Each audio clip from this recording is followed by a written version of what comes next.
Hey guys, today I want to walk with you through a hidden corner of the town of Firenze. It's at the end of Borgo degli Albizzi, tucked away from the crowd, and is known as Piazza San Pier Maggiore. Now, the name of the square is given by a church that used to stand in the square until the second half of the 1700s, when unfortunately because of his poor static condition, the Grand Duke decided that it wasn't worth it to rebuild the church, so he just sold it to privates to be transformed in housing and so on.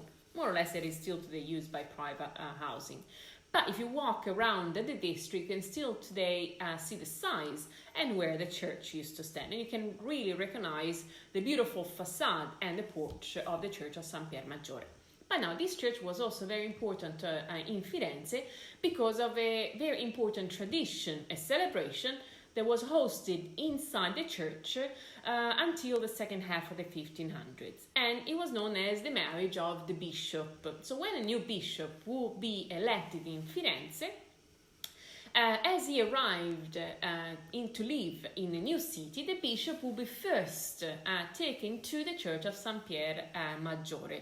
So instead of being taken to the Duomo, the Domus Dei, the house of God, the first thing he will reach the church of San Pier Maggiore to take part of a very important celebration.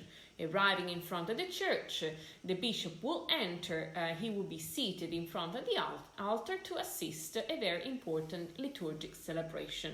Through the Mass service, he will also be joined by the abbess of the nearby convent.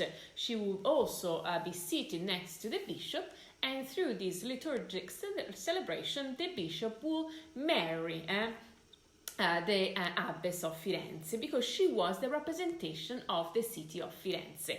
So if you think from a traditional point of view, this was a very important moment where the bishop will literally marry the new city, in this case the city of Firenze.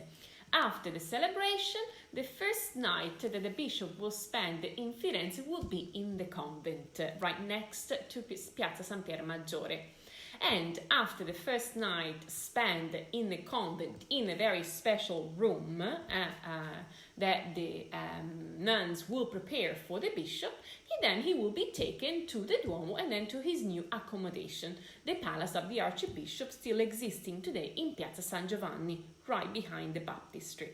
And of course, the abbess of the convent will send as a gift to the new bishop the nuptial bed where he spent the first night in Firenze.